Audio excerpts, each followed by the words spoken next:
Looking at the first few races of the 2021 season, it's quite clear that Pierre Gasly has been one of the strongest performers so far. After the Azerbaijan Grand Prix, he sits 8th in the World Championship standings and 5th in F1's power rankings. But I have to say I'm worried about Pierre Gasly's future in the sport. There's no doubt he's deserving of a spot on the grid for next year, but does Pierre Gasly need to find a way out of the Red Bull-owned seats to continue his Formula 1 career? Let's have a look. My name's Andy and this is Behind the Drive. One of the most controversial things that I've said on this channel is predicting that Pierre Gasly won't make it onto the grid in 2022, and boy have you let me know that you disagree with me in the comment section of that video. But I still remain concerned about Gasly's prospects for next season, or at least his longer term future in Formula 1, as he's currently stuck in a Red Bull owned seat with little to no prospect of actually regaining his seat at the main team, despite his obvious abundance of talent.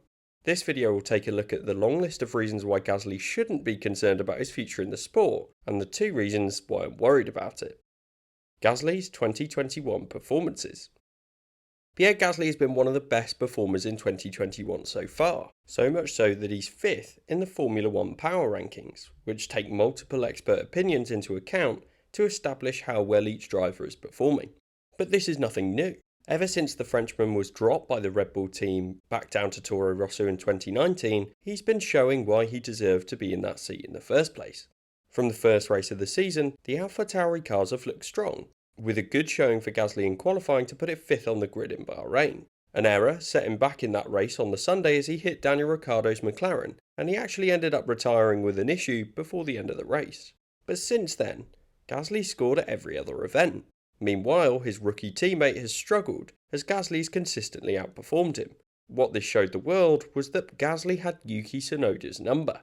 The Japanese rookie has lots of fans, and certainly after the first race of the season where he finished 9th, he'd done well enough to prove that he was a worthy Formula 1 driver. Nobody should be expecting Tsunoda to beat Gasly over the course of a season, but the gap has, so far at least, been significant. And then we can look at Baku, where both Gasly and Tsunoda look strong again all weekend, both making it through to Q3. Gasly in particular did an impressive job to put his AlphaTauri car on the 2nd row, in 4th. In the race, Gasly did well to keep himself out of trouble, and then he ended up battling and getting past the Ferrari of Charles Leclerc to take the final podium spot in that race. It was a great showing, as he took advantage of a chaotic race whilst ensuring that he didn't end up making mistakes himself. It's the kind of performance that for me puts him on a similar level to Sergio Pérez, and I think there are a lot of similarities that we can draw from their careers so far. Pérez started out as Sauber, a midfield team that at times he was capable of putting on the podium. After a couple of years with the Swiss team, Pérez went to McLaren in 2013 to replace the outgoing Lewis Hamilton.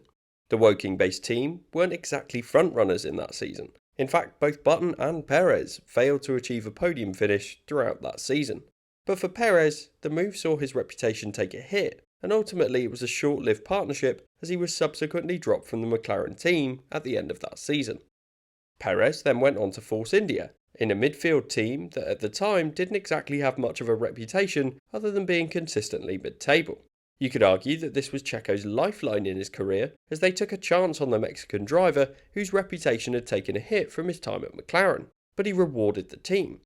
With strong performances and even podium finishes in all but 2 of his 7 years with them. The majority of these podium finishes came at chaotic races, just like the one that we saw in Baku this season. And Pérez became known for being there or thereabouts whenever the frontrunners slipped up or ended up underperforming.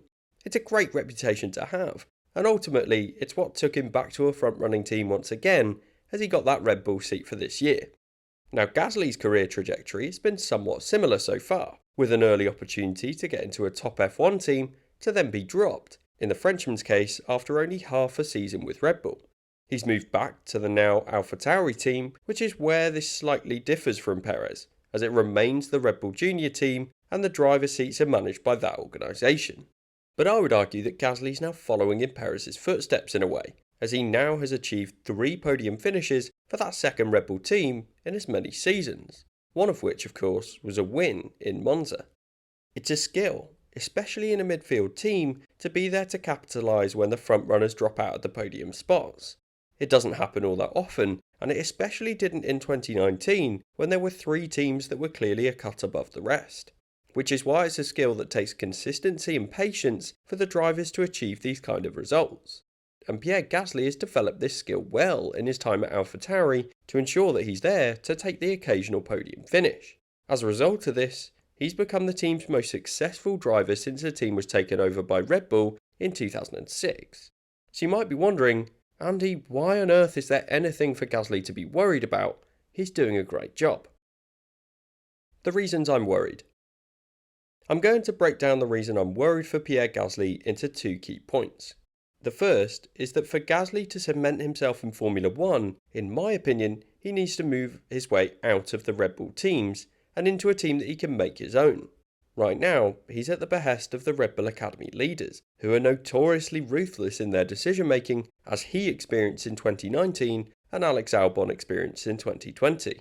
There are so many examples of drivers that have been in Red Bull owned seats over the last decade that have ended up out of the sport, not for lack of talent, but more because historically there's tended to be a 2-year limit on a driver's time in the junior team seats.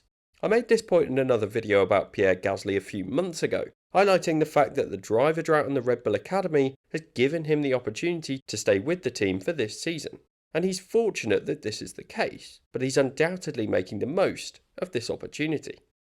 Realistically, with Pérez doing a great job in the Red Bull car so far this season, there's no reason for Christian Horner to be looking elsewhere for a driver in his team. But perhaps Pierre Gasly was being kept in the second team in the meantime as a bit of a backup option if it didn't work out for Pérez, giving them a lifeline in case they needed to swap out the Mexican driver to fight for the championship. Or, the more likely reason he's still there is because Red Bull didn't have anyone else in the pipeline who was eligible for a super license. So if Gasly wants to develop his F1 career and build a team around him, it's unlikely to be with a Red Bull-owned team long term. And this leads me into my next point, which is the fact that it won't be long until a new member of the Red Bull Academy does well enough and has enough experience to be eligible for a super license. There are 3 names that spring to mind here: Liam Lawson, Yuri Vips, and Jehan Daruvala. These 3 drivers have all scored podiums in Formula 2 already this season after 3 rounds, and it's plausible that at least 1, if not 2 of them, will qualify for a super license in time for next season. Historically, the Red Bull Academy has always promoted drivers from Formula 2 if they achieve a top 3 finish. And if you were managing that team knowing that Pérez and Verstappen were unlikely to move away anytime soon, then why wouldn't you promote the next driver into the development team? It poses a risk for Gasly in particular, as he's the driver that's been there for longer in that team. Certainly based on the team's track record, I think you'd be naive to think that Gasly isn't at risk, given they like to keep people in that team to develop over a number of years. So where could Gasly end up? As I've mentioned, I'm worried about Pierre Gasly's prospects in the AlphaTauri team long term. It's a midfield outfit, and it's unlikely to take him where he needs to be long term if he wants to win the World Championship. It's worth noting here that Helmut Marko has said that the pair have a contract that lasts for another 2 years, and this may be the case, but Alex Albon is obviously still contracted to Red Bull as well, and is not in Formula 1. So even if there's a contract in place, for me, it doesn't guarantee him a Formula 1 seat. Marko has also said that Gasly's a great fit for AlphaTauri, and this may well be the case, but does that not cap Gasly's own ambitions? I assume he wants to be up there fighting for Formula 1 wins and championships, so it doesn't feel like Gasly would agree that this is where his perfect fit is long term. So if the Frenchman was to leave the Red Bull owned teams, where could he end up? Well, the team that he was heavily rumoured to be going to for next year, Alpine, have just re-signed Esteban Ocon for another 3 years in a long-term deal. This, coupled with the fact that Alonso is 6 races into a 2-year deal himself, takes this option off the table. You then have Williams, which is a team that could potentially be looking for a driver next season if George Russell gets the promotion he desires and moves up into the Mercedes. They're also an outfit that have recently been taken over by Doralton Capital and have invested in their team leadership. They're arguably poised to take a step forward in the championship with a new set of regulations next season, and they would also need a top driver if they wanted to replace Russell. It's therefore a team that Gasly could build around him and become their main driver, most likely alongside Nicholas Latifi. It would be a move with a view to the future, and it may result in a step backwards down the order compared to his current team. But a move to a Williams would probably come with a long-term deal that offers him that stability. And then you have the most likely outcome, which is that he ends up staying with AlphaTauri. I've already mentioned why I think this comes with a huge risk not only for 2022, but also for other seasons in the future as the Red Bull Academy continues to develop new talent. But if Marco doesn't choose to promote a young driver waiting in the wings, then it could give him another season to look for that longer term option for 2023 and beyond. Personally, I think that Gasly's absolutely deserving of a seat in the sport. I can't stress enough that I think he should be on the grid next year. After all, he scored a podium on 3 occasions and is even a race winner.